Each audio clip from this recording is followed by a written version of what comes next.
Assalamualaikum warahmatullahi wabarakatuh.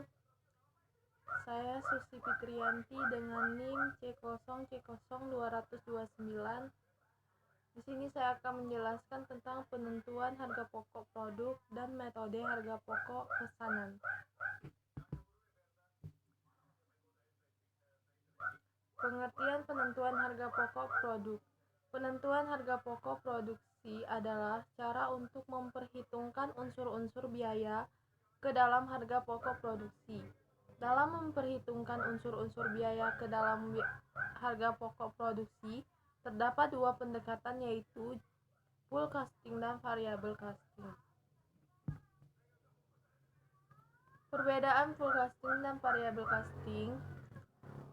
Perbedaan pokok antara metode full costing dan variable costing sebetulnya terletak pada perlakuan biaya tetap produksi tidak langsung. Dalam metode full costing dimasukkan unsur biaya produksi karena masih berhubungan dengan pembuatan produk berdasar tarif atau budget, sehingga apabila produksi sesungguhnya berbeda dengan budgetnya, maka akan timbul kekurangan atau kelebihan pembebanan.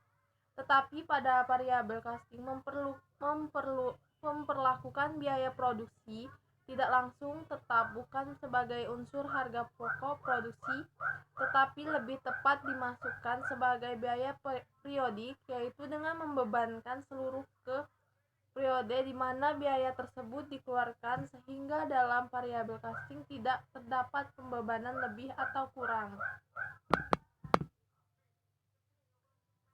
Pengertian metode harga pokok pesanan. Metode harga pokok pesanan merupakan metode perhitungan harga pokok setelah produk selesai dikerjakan.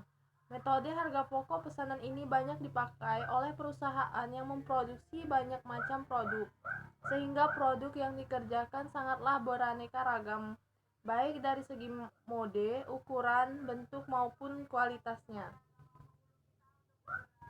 Siklus akuntansi biaya dalam perusahaan manufaktur.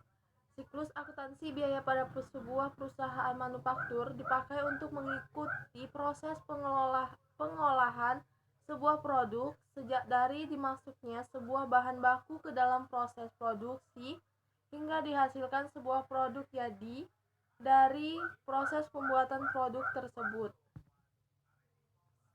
Selanjutnya ada karakteristik metode harga pokok pesanan. Yang pertama itu perusahaan memproduksi berbagai macam produk sesuai dengan spesifikasi pemesan, dan setiap jenis produk perlu dihitung harga pokok produksinya secara individual.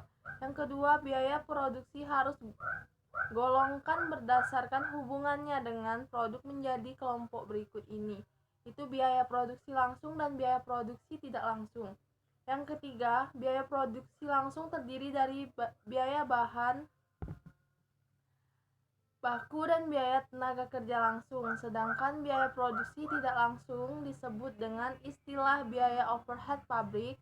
Biaya produksi langsung diperhitungkan sebagai harga pokok produksi pesanan tertentu berdasarkan biaya yang sesungguhnya terjadi. Sedangkan biaya overhead pabrik diperhitungkan ke dalam hanya pokok pesanan berdasarkan tarif yang ditentukan di muka. Yang kelima, harga pokok produksi per unit dihitung pada saat pesanan selesai diproduksi dengan cara membagi jumlah biaya produksi yang dikeluarkan untuk pesanan tersebut dalam jumlah unit produk yang dihasilkan dalam pesanan yang bersangkutan. Dan berikutnya itu ada manfaat informasi menggunakan metode harga pokok pesanan. Yang pertama itu penentu harga jual pesanan. Dan kedua, pertimbangan untuk menerima atau menolak pesanan. Ketiga, alat untuk memantau realisasi biaya produksi. Dan keempat, menghitung laba rugi setiap pesanan. Dan terakhir yaitu harga pokok persediaan produk yang tercantum dalam neraca. Sekian penjelasan dari saya. Wassalamualaikum warahmatullahi wabarakatuh.